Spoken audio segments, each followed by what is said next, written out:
सिंध की बेटियां और एमक्यूएम लंदन का गुस्सा किस पर? एमक्यूएम पाकिस्तान की कोशिशें, पाकिस्तान पीपल्स पार्टी परेशान और साहिल अदीम का एक और केस पकड़ कर लाया जाए। बहुत अहम और तहलका अंगेज खबरों के साथ एक वीलॉग आपकी खिदमत में हाजिर है। अपने प्रोग्राम का बाकायदा आगाज करते हैं अपने परवरदिगार के शुक्र से। बहुत बड़ी और बहुत अहम खबरों के साथ आपकी खिदमत में हाजिर हूं, लेकिन हर बार की तरह दरख्वास्त यह है कि मेरे भाइयों, मेरी बहनों, मेरे बुजुर्गों, हमारा ख्वाब, हमारी तकमील शायद ये हो कि हम भी 1 लाख सब्सक्राइबर तक आ जाएं। तो सब्सक्राइबर के लिए एक सब्सक्राइब का बटन जरूर दबाइए, क्योंकि हम देख ये रहे हैं कि हमारे चाहने वाले सब्सक्राइब के बटन को दबाते नहीं है। आइए, इससे पहले कि आपको मैं एमक्यूएम की बहुत सारी, पाकिस्तान पीपल्स पार्टी की बहुत सारी और दीगर बेतहाशा खबरें दूं, लेकिन एक बहुत अहम मसले की तरफ आपकी तवज्जो चाहता हूं और बहुत अहम तवज्जो है। यह है साहिल अदीम। ये साहिल अदीम वो शख्स है जो अपने आप को एक मजहबी स्कॉलर कहता है, लेकिन ये दुकान बेचता है आमतौर पर कि भाई क़यामत के आसार, इजराइल और दीगर मामला। इनके लबो लहजा ये हमेशा अपने आप को एक सबसे बड़ा मुफक्किर और तहकीकान समझते हैं, लेकिन उसके साथ साथ इनकी जो जबान है वो हमेशा ऐसी होती है कि दिलों को में नफरतें पैदा कर देती है। उसकी मैं बहुत सारी वजूहात आपको बताता हूँ। इनका एक बड़ा मशहूर डायलॉग हुआ और जिसमें इन्होंने खवातीन को जाहिल करार दिया। वो खलील जमा कमर, वो जो ड्रामा निकाले थे जिसकी बाद में गंदी वीडियोज आई, उसके साथ इसको पकड़ा गया। लेकिन इसके साथ साथ इसने सिंध में रहने वाले के लिए कुछ बड़ी ही गलत जबान इस्तेमाल की थी और वो बहुत ही खतरनाक किस्म की जबान थी। और वो कहा क्या था, जरा सुनिए, जरा समझिएगा इस बात को कि सिंध में जाहिर है 2 बड़ी कम्युनिटीज आबाद हैं। एक वो है कि जो सिंधी बोलते हैं और एक वो है कि जो उर्दू बोलते हैं, और इन दोनों के मिक्सचर से ही जाहिर सिंध यहाँ पर है। एक सवाल उनसे पूछा गया था और वो सवाल ये था कि जनाब गजवा हिंद के बारे में बताएं। तो उन्होंने कहा कि गजवा हिंद को छोड़े, गजवा सिंध होना चाहिए। अब गजवा सिंध होना चाहिए, आप लफ्ज देखें ना, बड़ा अजीब सा था, गजवा सिंध होना चाहिए। तो उनसे पूछा गया कि भाई गजवा सिंध क्यों होना चाहिए। अब जो इनके जुमले थे, जरा ये मैं इनके जुमले दोहराता हूँ और फिर इन पर जो मुकदमा हुआ वो दोहराता हूँ। उन्होंने कहा, ये जो साहिल अदीम है, अब ये साहिल अदीम बेसिकली, अदीम साहब जो एक पंजाबी के बड़े शायर गुजरे हैं, थे या है, सही है, अब उनको बड़े शायर कह दीजिए, थे या है, वो एक बड़ा मामला है कि उस उनके फर्जंद है और जाहिर अपने आप को एक बहुत बड़ा स्कॉलर तस्वुर करते हैं, ये समझते हैं कि जनाब इससे ज़्यादा बड़ा कोई इन्फ्लुएंसर, यूट्यूबर और कोई भी नहीं है। मार्केटिंग रेटिंग के लिए पता नहीं क्या करते रहते हैं। इन्होंने कहा कि इन्होंने सिंध के माँओं, बहनों, बेटियों, बुजुर्गों, भाइयों और सब लोगों पर, चाहे सिंध के रहने वाला कोई भी शख्स हो, चाहे उसकी जबान कुछ भी हो, उसने कहा कि भाई गज़वा सिंध की जरूरत है। अब इस जाहिल शख्स ने उसके साथ साथ ये कहा कि, अब मैं आपको एक और बात बता दूं कि सिंध की आबादी ज़ाहिर 6 करोड़ के करीब है। उसमें तकरीबन 3 करोड़ से जायद ये कहा जाता है कि उर्दू बोलने वाले और 3.5-4 करोड़ के करीब यहाँ सिंधी बोलने वालों की आबादी, जो मुस्तकिल आबादी तस्वुर की जाती है वो है। इसके अलावा पश्तो बोलने वाले भी हैं, बलूच भी हैं, बुरुकी भी हैं, दीगर लैंग्वेज के लोग भी हैं, पंजाबी भी बहुत सारे हैं। इन्होंने कहा कि जनाब यहाँ पर तो गज़वा सिंध होना चाहिए। मेरे पास वो लफ्ज़ नहीं है जो मैं अदा कर सकूं, लेकिन मैं बहरहाल कोशिश करूंगा। बहुत ही गंदे जुमले उन्होंने इस्तेमाल किए, लेकिन मैं बहुत ही कोशिश कर रहा हूँ कि जुमले बता सकूं आपको। उन्होंने कहा कि जनाब ये जो सिंध की लड़कियाँ होती हैं, उन्हें शादी से पहले जो फ्यूडल होता है, जो कबीले का सरबरा होता है या उस इलाके का जो बड़ा होता है, उसके हवाले कर दिया जाता है और उसके बाद इसकी शादी की जाती है। ये साहिल अदीम ये बात कह रहा है और उसने कहा इसलिए यहाँ पर गज़वा सिंध होना चाहिए।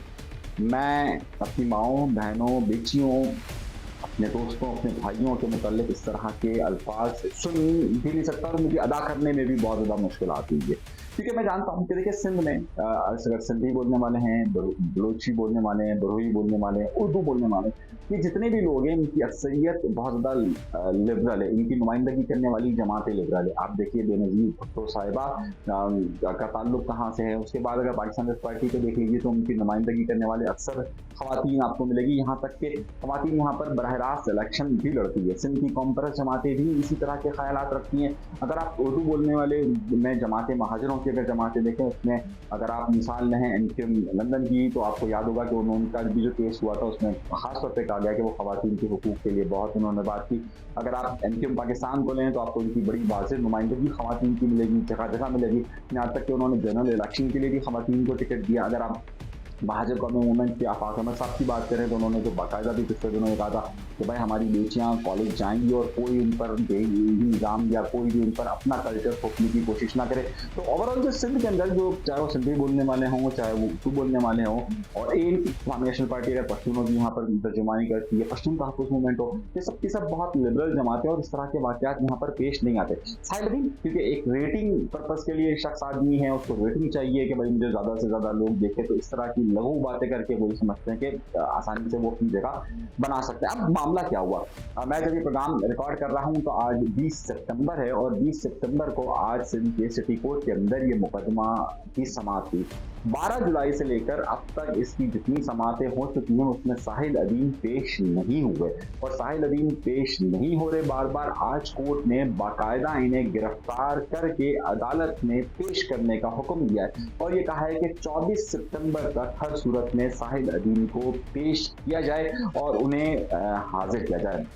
ये गुफ्तगू ज़ाहिर है मैं इसलिए बताना आपको बहुत ज़्यादा ज़रूरी है कि बहुत सारे लोग सिंध के मुतालिक या यहाँ पर रहने वाले लोगों के मुतालिक जो पंजाब में बैठे हैं या दीगर जगहों पर बैठे होते हैं वो इस तरह की गुफ्तगू करते हैं। अब यहाँ पर देखिए कारोकारी के वाक़यात होते हैं, लेकिन ये कारोकारी के वाक़यात इस बुनियाद पर नहीं होते कि भाई यहाँ ख़वातीन को हुकूक नहीं है या ख़वातीन को इस तरह का सलूक होता है। कारोकारी की वजूहत जो आम तौर पर होती है वो जगहों जायदादों के मामला या दीगर इस तरह के इशूज़ होते हैं जिसको बाद में करार दे दिया जाता है कि जनाब जी कोई कारोकारी केस हो, लेकिन इसकी तादाद इतनी ज़्यादा नहीं है कि जिस तरीके से वहाँ साबित किया जा रहा है कि जनाब ग़ज़वा सिंध होना चाहिए, ग़ज़वा हिंद की बजाय ग़ज़वा सिंध होना चाहिए।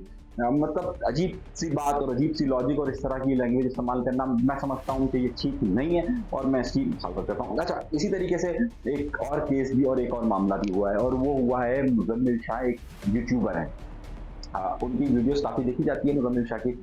उन्होंने और आजकल जो है वो अल्ताफ़ हुसैन साहब की भी रेटिंग्स, अगर आप सोशल मीडिया रेटिंग देखें तो बहुत अच्छी है। उनको रेटिंग्स ज़ाहिर लोगों को चाहिए होती है, तो वो अल्ताफ़ हुसैन साहब के बहुत सारे लोग केसेस बताकर, पास हिस्ट्री बताकर, मुख्तलिफ जगहों पर कर एक रेटिंग के बड़ा पर्पज़ शुरू हुआ था। मैं भी पिछले दिनों एक प्रोग्राम में था तो मुझसे उन्होंने कहा कि जनाब हमें आपसे इस मौजू पर बात करनी। मैंने कहा वजह क्या सर, वो रेटिंग थी।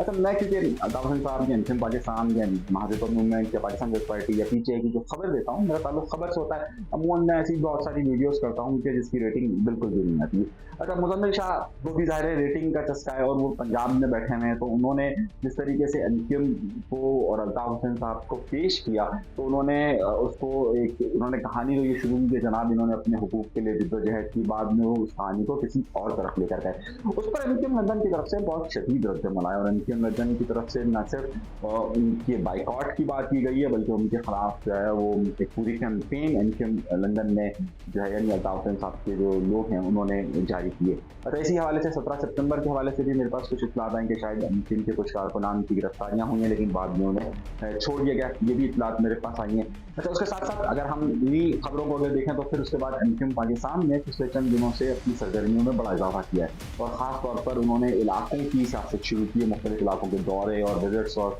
मुख्तलिफ शुरू किए। इस वक्त एमक्यूएम पाकिस्तान के पास ज़ाहिर सिंध हुकूमत नहीं है, बलदियाती हुकूमत उनके पास नहीं है, तो उनके पास वो सहूलियात मौजूद नहीं है कि जो वो लोगों को फैसिलिटेट कर सके। लेकिन बहरहाल वफाक की तरफ से भी अभी बजट इनको नहीं मिला, लेकिन उन्होंने एक्टिविटीज शुरू की है। सिमिलरली अभी और ज़ाहिर है एमक्यूएम का अगर आप वजूद को देखिए तो एमक्यूएम का जो वजूद अमल में आया था वो APMS से all Pakistan Muhajir student organisation से वजूद में आया था और उसकी सबसे बड़ी वजह ये थी कि उस वक्त मेडिकल के जो कॉलेजेस थे उसमें एक कोटा सिस्टम का पास कर दिया गया था और एमक्यूएम का मुतालबा हमेशा से कोटा सिस्टम के हवाले से रहा। वो एक अलग बात है कि वो उसे ख़त्म नहीं करवा सकी या नहीं कर सकी, बहुत सारी वजूहत है। सिंध में 22 तारीख को 22 सितंबर को आज 20 सितंबर है, 22 सितंबर को एक बार फिर मेडिकल के टेस्ट हो रहे हैं। इस हवाले से इतलात ये मौसूल हुई है कि इस बार महाजिर कौमी मूवमेंट के रहनुमा फाक अहमद मैदान में उतरे और उन्होंने जनाब ये कहा है कि ये जो पिछले कई सालों से ये रिवायत बन चुकी है कि ये इलेक्शन, ये जो इम्तहानात होते हैं ये शफाफ नहीं होते। और उसमें एक बड़ा मसला ये आता है कि वैसे ही आपने कोटा सिस्टम रखकर जो सिंध के शहरी इलाकों की आबादी करीबन कोई 4.5 करोड़ के करीब बनती है, उन 4.5 करोड़ आबादी को आपने नज़रअंदाज करके उनकी सीटें वैसे ही आपने कम रखी हुई है। ऊपर से जो देही सिंध है उनके भी बहुत सारे लोग सिंध शहरी का डोमिसाइल बनाकर यहाँ पर मुख्तलिफ चीज़ें हासिल करते हैं। उस पर उन्होंने शदीद कहा है कि इस बार अगर 22 सितंबर को होने वाले में अगर दोबारा से शफाफियत का अमल नहीं देखा जाता तो उस हवाले से उन्होंने बाकायदा एक तहरीक चलाने की भी बात की। अच्छा, एक और खबर बहुत ज़्यादा मुझसे पूछी जा रही है मेरे भाइयों, मैं उस बारे में ज़ाहिर एक्सपर्ट नहीं हूँ लेकिन मैं उसकी कुछ और वजूहत आपको बता सकता हूँ। अच्छा, वो मसला ये है कि मुझे बहुत सारे लोगों ने फेसबुक पे, व्हाट्सएप पे बहुत सारी वीडियो भेजी और कहा कि वो मौलाना तारिक जमील साहब जो हैं वो बाल लगवा रहे हैं, आप उसके बारे में क्या कहते हैं? देखिए, बाल लगवाना इस्लामी तौर पर जायज़ है, नाजायज़ है, कोई आलिम दीन बात कर सकते हैं, लेकिन मैं जहाँ तक बात कर सकता हूँ मैं वो उसके दीगर चीज़ों पे बात कर सकता हूँ। और वो बात यह है कि मौलाना तारिक जमील साहब ने हमेशा से, जब कभी भी आप उनके पूरे कैरियर को देखें तो उन्होंने मार्केटिंग पे ख़ास तवज्जो दी। आप देखें कि मौलाना तारिक जमील साहब हमेशा उस एलीट क्लास के साथ या क्लास के करीब रहे कि जिनके ज़रिए रेटिंग और वीडियोज़ वो सब आती रही। मौलाना साहब ने बहुत सारी ख़वातीन एक्ट्रेसेस के साथ आपको उनकी वीडियोज़ मिल जाएंगी, इमरान खान के साथ मिल जाएगी, मुख्तलिफ सेलिब्रिटीज़ के साथ मिल जाएंगी, मुख्तलिफ वो जिम के अंदर वो एक्सरसाइज करते हुए आपको मिल जाएंगी। तो ये सब कुछ ऐसा नहीं होता कि मौलाना तारिक जमील साहब की मर्जी से ना हो रहा हो। अच्छा, जब कभी भी मौलाना तारिक जमील साहब अगर वहाँ पर गए हैं और वो बाल लगवा रहे हैं और वो उसको ब्रीफ कर रहा है तो ऐसा नहीं हो सकता कि मौलाना तारिक जमील साहब को ये ना मालूम हो कि उनकी वीडियो बन रही है। अच्छा, मैं क्योंकि बहुत सारी सेलिब्रिटीज़ के साथ रहता हूँ, आया हूँ, बैठा हूँ, तो मुझे मालूम है कि बाज़ औक़ात हम मना कर देते हैं। मैं खुद भी मना कर देता हूँ, क्या मेरी तस्वीर मत, मैं तस्वीर नहीं खिंचवा रहा, सही है, और मैं कह देता हूँ यार ये मेरी तस्वीर नहीं जानी चाहिए। तो अब इसी तरीके से होता है कि अगर मौलाना तारिक जमील साहब अगर चाहते कि जनाब ये वीडियो ना जाए तो वो नहीं जाती, वो मना कर देते ये वीडियो नहीं जाए। लेकिन दर हकीकत उन साहब ने कहा होगा कि मौलाना तारिक जमील साहब मार्केटिंग होगी, चलेगा, मेरी भी दुकान थोड़ी सी चल पड़ेगी, तो वो हो सकता है कि उस वजह से मौलाना तारिक जमील साहब ने कह दिया कि चलिए बना लीजिए, चला लीजिए आपकी दुकान। जिस तरीके से वो कामरान टेसोरी साहब ने नहीं हुए हेयर ड्रेसर को मशहूर कर दिया था कि उधर जाइए बाल कटवाने के लिए से इसी तरीके से ये भी हो सकता है कि जनाब ये वीडियो इस तरह की कोई तशकील की गई हो। मैं इसके मजहबी मामला पर बात नहीं कर सकता, मेरे पास उसकी कमांड नहीं है ज़ाहिर, और मैं उसके बारे में कोई फैसला भी सादिर नहीं कर सकता और कि इस तरह का होगा या इस तरह का नहीं होना चाहिए। ये बहरहाल उनकी अपनी मर्जी और उनकी मंशा के मुताबिक अगर वो बनाना चाहते हैं, करना चाहते हैं, वो मार्केटिंग पर्पज के लिए इस्तेमाल करना चाहते हैं, उनकी मर्जी, ठीक है। अच्छा, दो बड़ी और खबरें मैंने आपसे खबर दी थी और मैंने आपसे कहा था कि जनाब ये अफवाहें बहुत ज़्यादा चल रही है कि DGISI की तब्दीली हो रही है, लेकिन ये सब की सब अफवाहें, ताहाल कोई भी नोटिफिकेशन जारी नहीं हुआ। आज मेरी खबर की तस्दीक की गई है और मेरी खबर को बहुत सारे सोर्सेज ने कहा कि ताहाल अभी तक इस हवाले से ज़ाहिर है कोई भी नोटिफिकेशन जारी नहीं किया गया, ना ही इस किस्म का कोई ऑर्डर आया है। आपको मालूम होगा कि अगर इस तरह का मामला होता है तो जो पिछली रिवायत रही है उसके मुताबिक वज़ारत दिफा से एक लेटर जाता है और उस लेटर में एक नाम होता है या 3 नाम होते हैं। इमरान खान ने कहा था वो 3 नाम लेकर आओ, मैं उसका इंटरव्यू करूँगा। ऐसा नहीं होता, अमूमन 1 या 2 या 3 नाम जाते हैं, उसमें से कहा जाता है कि जनाब इसे हम चाहते हैं कि ये बन जाए। उसके बाद वो वज़ारत दिफा से वज़ीर आज़म के पास जाती है और वज़ीर आज़म इसको अप्रूवल देते हैं।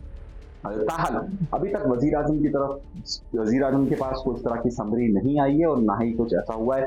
ये बहुत ऑथेंटिक सोर्स से मैं आपको बता रहा हूँ, जिसने मुझे बताया, बहुत ही ऑथेंटिक सोर्सेज से मैं बता रहा हूँ कि वज़ीर आज़म ने इस तरह की कोई समरी की अप्रूवल अभी तक नहीं दी है और उसकी तस्दीक हो गई है कि जनाब फिलहाल आज की तारीख तक की अफवाहें, और उसमें फिर आपको पता है वो तो आधे घंटे में समरी आती है, 5 मिनट में साइन होता है, वो चला जाता है। अगर कल परसों ऐसा कुछ मामला हो जाए तो अलग बात है, लेकिन ताहल मेरी रिपोर्ट के मुताबिक इस बड़े अहम ओहदे के लिए अभी तक कोई तब्दीली की बातें नहीं आई है। मेरी दूसरी बड़ी खबर, मैंने आपसे कहा था कि मुर्तज़ा वहाब साहब को एक बड़ा ओहदा दिया गया है, उस पर काफ़ी पाकिस्तान की उस पार्टी के इंटरनल पॉलिटिक्स है, लेकिन उसके टिकाबूल की मसरूफियात ज़्यादा वहाँ पर होती है। मुर्तज़ा वहाब कराची के ज़ाहिर मेयर हैं, तो उनका एक वादा था कि जनाब जैसे ही बरसात ख़त्म होगी और 6 सितंबर के बाद कराची में रौनकें हम बहाल कर देंगे, कराची की सड़कों की पैचिंग कर देंगे।